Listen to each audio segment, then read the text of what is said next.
একবার একটি সাধু ওনার একটি শিষ্যের বাড়িতে ছিলেন। ওই শিষ্যটি অনেক ধনী ছিল। ওই শিষ্যটির অনেক বড় ব্যবসা ছিল। ওই শিষ্যের বাড়িতে অনেক চাকর বাকরও ছিল, আর সব কিছু ঠিকঠাকই চলছিল। ওই সাধুটি প্রতি বছরে একবার কিছুদিনের জন্য ওই শিষ্যের বাড়ি এসে থাকত। কারণ ওই শিষ্যটি যেখানে থাকত ওই শহরের পাশেই একটি অনেক বড় মন্দির ছিল, যেখানে ওই সাধুটি প্রতি বছরই আসতো। আর এই কারণে যখনই ওই সাধুটি মন্দিরে আসতো তখন ওই শিষ্যের বাড়িতে গিয়ে কিছুদিন থেকে আসতো।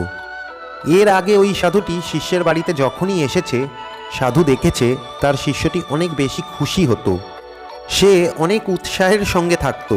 কিন্তু এইবার যখন সাধু ওই শিষ্যের বাড়িতে আসে তখন সাধু দেখতে পায় যে ওনার শিষ্য আজকাল অনেক বেশি চিন্তায় আছে আর সব সময় মন খারাপ করে বসে থাকে। এরপর ওই সাধু একদিন ওই শিষ্যের স্ত্রীকে জিজ্ঞেস করে যে কি হয়েছে, আজকাল দেখতে পাচ্ছি তোমার স্বামী অনেক চিন্তায় আছে। এরপরে ওই শিষ্যের স্ত্রী বলে, আপনি ঠিকই বলেছেন বাবা, উনি আজকাল অনেক বেশি চিন্তায় আছেন, কারণ ওনার ব্যবসাতে 5 লক্ষ টাকা লাভ হয়েছে। এরপরে সাধু বলে, এখানে চিন্তার কি আছে, এটা তো খুশির খবর। 5 লক্ষ টাকা তো ব্যবসায় লাভ হয়েছে, এখানে খুশি হওয়ার কথা, লোকসান তো হয়নি। এটা শোনার পরে ওই শিষ্যের স্ত্রী একটু হাসে আর বলে, আপনি ঠিকই বলেছেন, কিন্তু আপনি যদি ওনাকে ওনার চিন্তার কারণ জিজ্ঞেস করেন তাহলে উনি বলবেন যে আমার এই কারণে মন খারাপ, কারণ আমার ব্যবসায় 5 লক্ষ টাকার লোকসান হয়ে গেছে। এটা শোনার পরে ওই সাধু একটু অবাক হয় আর বলেন, এটা আবার কেমন কথা হলো, এখনই বললে যে 5 লক্ষ টাকা লাভ হয়েছে, আবার এখনই বলছো 5 লক্ষ টাকা লোকসান হয়ে গেছে। এরপরে ওই শিষ্যের স্ত্রী একটু হেসে বলে, হ্যাঁ বাবা, আমি ঠিকই বলেছি, আসলে আমার স্বামীর একসঙ্গে লাভ এবং লোকসান দুটোই হয়েছে। এরপরে সাধু বলে, কিন্তু এটা কিভাবে সম্ভব? এরপরে ওই শিষ্যের স্ত্রী বলে, আমার স্বামীর 5 লক্ষ টাকা লোকসান হয়েছে কারণ ওনার আশা ছিল ওনার ব্যবসাতে 10 লক্ষ টাকা লাভ হবে, কিন্তু উনি কেবলমাত্র 5 লক্ষ টাকা লাভ করতে পেরেছেন। আর এই কারণেই আজকাল উনি এটা ভেবেই মন খারাপ করে থাকেন যে ওনার 5 লক্ষ টাকা লোকসান হয়ে গেছে। এরপর সাধু একটু অবাক হয় আর ভাবে তার এই শিষ্যকে কিভাবে বোঝাবেন। এরপরে সন্ধ্যের সময় যখন শিষ্যটি সাধুর কাছে এসে বসে তখন ওই সাধু শিষ্যকে তার চিন্তার কারণ জিজ্ঞেস করে। তখন ওই শিষ্যটি বলে, আমি আর কি বলবো গুরুদেব, আমার 5 লক্ষ টাকা লোকসান হয়ে গেছে। আমার ব্যবসাতে আমি 10 লক্ষ টাকা লাভের আশা করেছিলাম, কিন্তু কেবলমাত্র 5 লক্ষ টাকা লাভ করতে পেরেছি।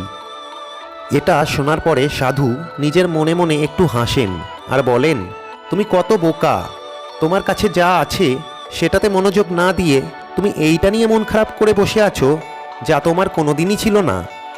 ওই 5 লক্ষ টাকাটা কেবলমাত্র তোমার কল্পনাতে ছিল, যা বাস্তবে তোমার কখনোই ছিল না।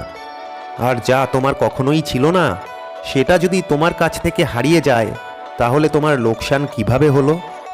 লোকসান তো তখনই হবে যখন তোমার কাছে কিছু ছিল কিন্তু এখন আর সেটা নেই।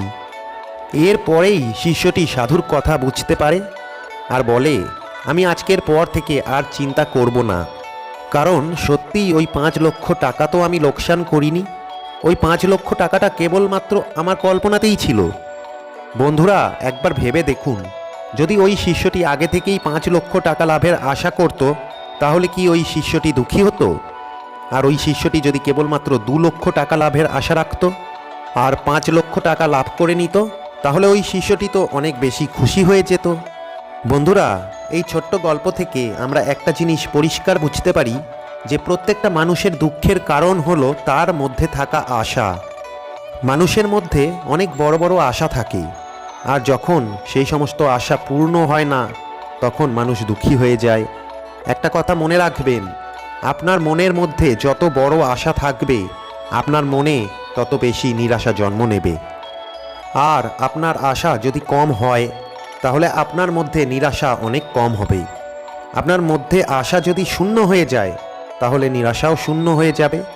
তাই আপনি যদি আপনার জীবনে খুশিতে থাকতে চান তাহলে আপনার জীবনের আশাকে কম করুন, তাহলেই আপনি খুশিতে থাকতে পারবেন।